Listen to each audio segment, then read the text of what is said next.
We are recording this, so just saying. It is great to see all of you. What an honor to sit in front of all of you today. As somebody that believes union principle, it is always a pleasure for me to take time and come and meet union members who are fighting so hard for everyone right that can't fight for themselves or too afraid to fight for themselves. And we know that we need union. We need union, especially for those of us that grew up from the disadvantaged background. And we are trying to make it to a world where it is equitable. And sometimes it is difficult to constantly just fight for yourself. You need the partner to help you with that. And the way I see a union is an entity that is the fighting party. So as somebody that came from the advantaged background and is in this world and is in this space, I can't thank the union. And part of my seeking union endorsement is by principle. And I have said it many times for many of you that have interviewed me before. Whether I get endorsed or I don't, it doesn't take away the fact that I support union, because by principle, I believe in it. And over the years, I have been endorsed by union and I have not been endorsed by union. And that has never changed my perspective. On the city council, when union contracts come through, I vote for them, I listen to union members, and I'm going to continue to do that, whether I'm in the mayor's office or I'm not. Because as I said, by principle, I'm a union by spirit, I'm a union by heart, and it's in my blood. I believe in that. And today I'm coming here, and thank you for giving me a chance to come and talk to you about my candidacy and how we can work together to serve our community and the people that needs us. Thank you. Thank you. Let's start the room. Anyone have questions for Chol? Let's do the room first. We're mixing it up. I do, I do, John. Yes. Lori. Okay, so first, what is your position on residency requirements for city employees? Well, as a city resident and as somebody that understands shrinking tax base in our community, we need people here. And the resource that we would use to pay our city employee, my first priority is to make sure that those resources stay in this community. And that pride that comes with it when people that work for the community and live in the community, there's a certain pride that comes with it. And I don't want to waver around that. Don't want to waver around.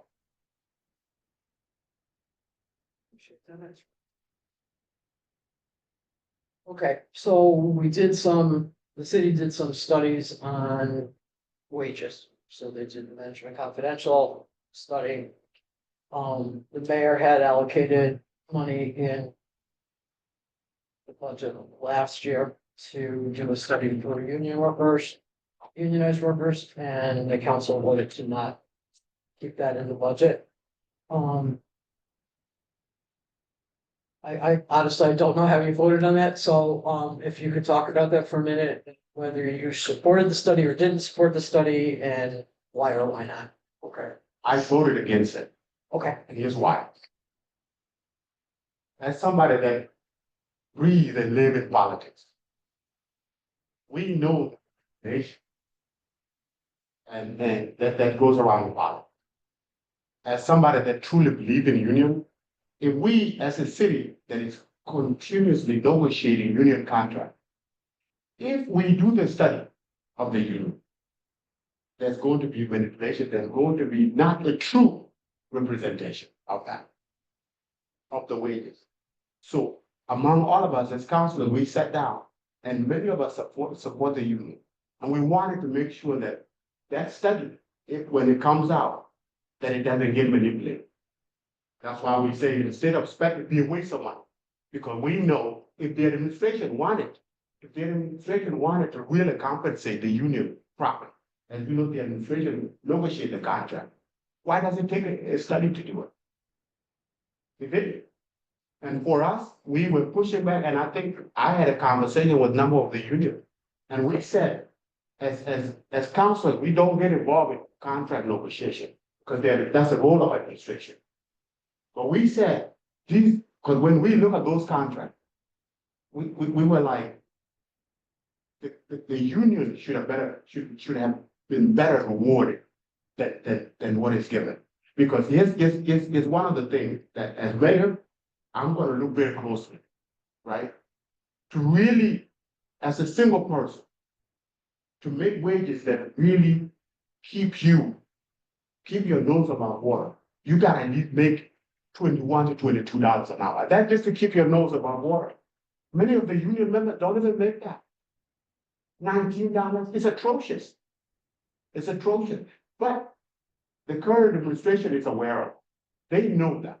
And they continue to provide these low wages to unions, right? That, to me, the way I took it, they were trying to throw a council under the bus.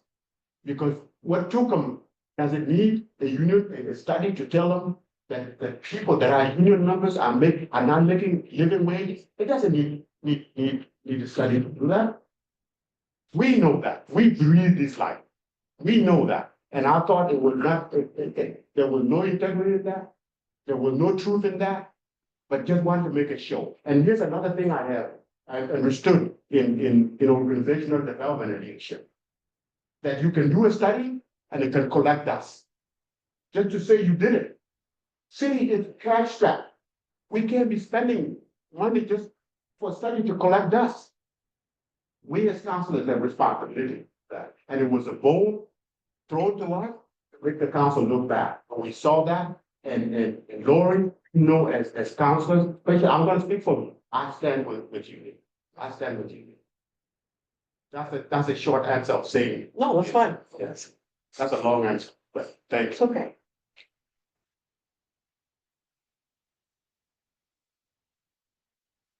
Okay. You good? Okay. Okay. Anybody online have a question?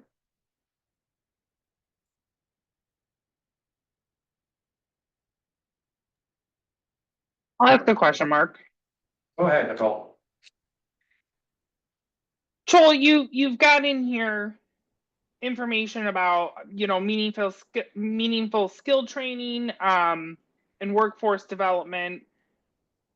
As we all know, that starts in our kindergarten years, right? That's what we as educators do. We're developing our future. So how would you help promote education with families in the communities so they prioritize it and start ensuring that their kids are coming to school regularly and valuing their education?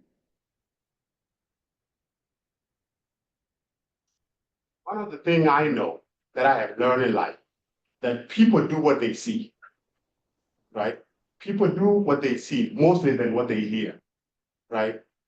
And by saying that, one of the ways we have to improve this community, and this stretches to poverty, because when you think of poverty, let me bear up a little bit. When you think about poverty is it's a lot of things, but in my mind, it's three things, right? It comes down to three things. It comes down to economic, it comes down to education, it comes down to family stability. That's how I can summarize it. You can have a different argument, right?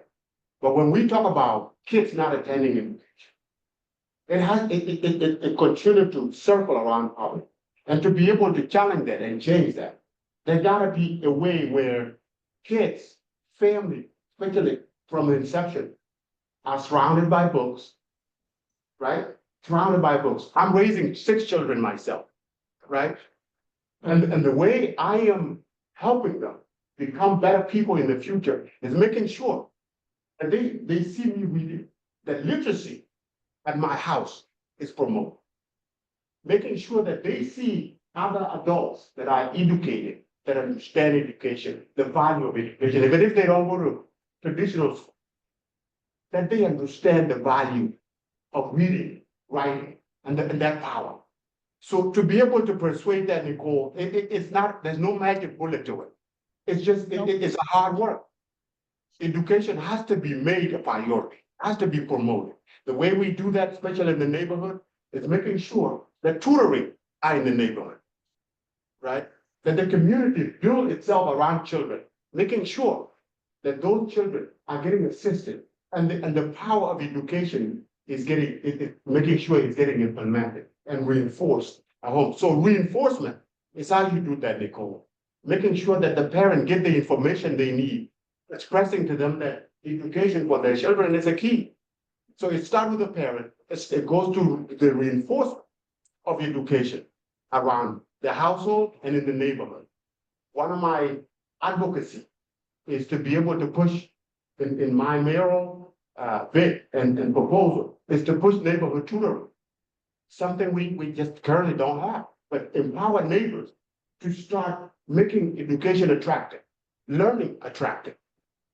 It doesn't only change the child mind, but it challenges projection of poverty that we are dealing with.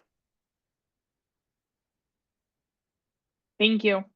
Yes, absolutely. Anyone else online have questions? Go ahead, Joe. Healthcare is unequitable and not inclusive of working people. Can you explain that? Or what you, yeah. Explain that a little bit. Yes. Let me give you an example. When I was in college, I didn't have health insurance. And there was a point in college where I had a toothache, and it just bear with me for a minute. In college, and it was bothering me, it would loop, my tooth was loop. I couldn't afford to go to a dentist to take it off. I had to use my own upbringing in the sub-Saharan Africa to take my own teeth out because it was cheaper. Nice. I didn't have the money to do it. And it is, if it was healthcare become, rather than it being a need, it's being treated as a luxury. And it should be treated as a right. Having access to healthcare should be treated as a right. And so when we talk about equity around healthcare, it is because people, not everybody that need it, get it. Just like me when I was in college. I just got out of foster care. And I didn't have anybody. And many of you know that. Youth that get out of foster care, their chances of making it in the streets are really, really low. And I was one of those people. And this part of the reason I fight so hard for people who grew up like me, to make sure that equity is not just around everything else, but also include healthcare. So when you can't get a treatment, that's an equity problem. That's how I look at it.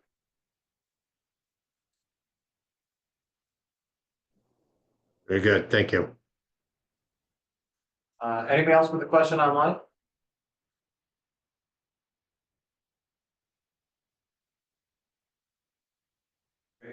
Chol, actually, I got two questions for you. First off is, the city auditor recently just did a report that showed that the living wage ordinance, which this organization was instrumental in passing, about 20 years ago, really hasn't been implemented. And it's not just from the Walsh administration, this goes all the way back to the Driscoll administration. So, how would you make sure that that ordinance does what it was supposed to do, which was supposed to provide living wages for those workers that work for companies that are contracted through the city of Syracuse? Well, part of the implementing this is making sure that people like myself get a chance to be in position where we can make those decisions. That's one. Number two, it is unfortunate that we have to enforce law just to get fairness. Just to get fairness. That in itself is a problem, right? Now, going into the implementation of it, I know in my own studies and the way I look at it and the way I look at it now, to really, as I said, to get your nose just out of the water and breathe, right? To me, you need at least $21 to $22 just to get your nose above the water, right? So for me to implement it, right, is to make sure that city workers that are union members, that are doing the hard work, that at least get at least $40,000 to $45,000 a year.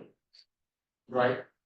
And that in itself surpass our current atrocious way we pay union members and city workers. Well, I mean, just for clarity, it doesn't necessarily mean that these people have a union or not. I mean, it's just, it affects, basically, the idea behind it was that as governments were outsourcing government work, then you weren't gonna basically play this game, where you're gonna be, having government workers who get good wages and benefits and a pension, and you have these other workers that don't get any of that. So, so just so you know, it's not a union versus this about raising wages and standards, which I think you are getting. Right. For everybody. But Mark, we are here to talk about union issue. That's why I refer to union. Here to talk about union issue, and as I said, I'm a strong union supporter. And until those union members get their fair share of wages, we're not be open. Then my last question to you then is about housing, and thank you for voting for good cause. This is a position that our labor council has taken, actually first real kind of position we've taken since the living wage on good cause. So what would you like to see happen with housing in Syracuse? Well, let's go to good cause. Okay. Before it got sexy at the low level, I was in the front of that. Okay, no, right now you see elected officials talking about holding sign. And when I was fighting for a resolution before the state passed it and pushing it through the council, no one came to back me up. Had to do the hardest work to help the council sponsor the resolution. All right, and all of these people were here, right? That was 3 years ago, right? Good cause in the city of Syracuse has become sexy in 2025. Chol Majok was fighting for it and about it 3 years ago, right? I'm saying all of this, Mark, to just say, fighting for housing is not a political statement for me. It is a life statement, right? It is a life statement. It's a survival statement. And for me, as we go forward with housing, we got to make sure that quality and affordable housing, which is for me part for good cause. That's what it was trying to accomplish, to make sure that affordability is there, right? Affordability is there. That's one of them. Moving forward, we want to make sure that city residents have access to new housing. We gotta build new housing. The issue of housing here partly is supply issue. We don't have enough of it. And even if we have enough, they are so deteriorated, they are so bad that, for some of us that do the hardest work in politics of knocking on doors and going out there, we see the craziness and desperation people are living in, right? Sometimes I sometimes almost come to tears just to see the way people are living. And why do they live like that? It's two things. There's not availability. And if there is availability, it's too far to reach. It's too expensive. We gotta make sure that we build more, right? We gotta make sure that we put in resources to renovate whatever is available. Number two, making sure that people are skilled to do for themselves as well. Because, you can do so much, but there's also the sustainability factor, which is they have to come from. You can show the person the door, but for them to walk through and stay in there, there gotta be mechanism to keep them there. And part of my proposal is skilling up, making sure that people have enough skills so that when you put them into those new houses, they can actually keep up.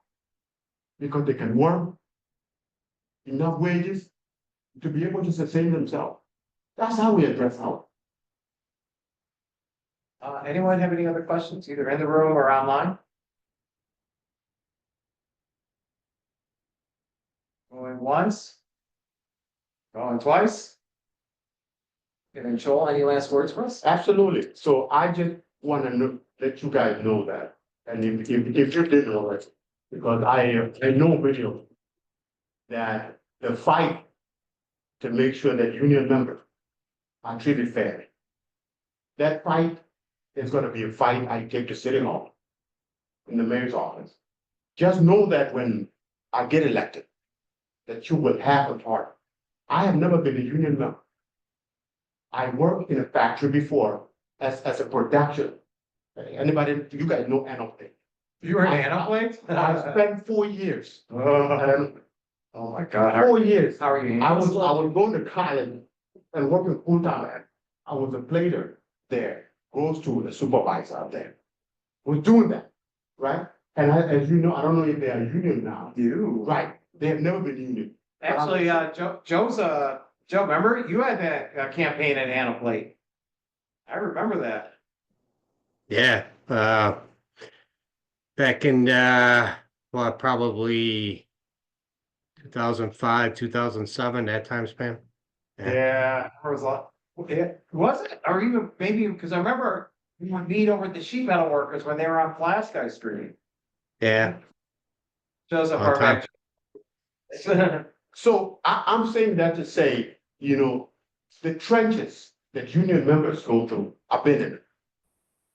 I've been in it. Number two, my father was a South Sudanese soldier. So I understand the power of public service and the power of union and public service.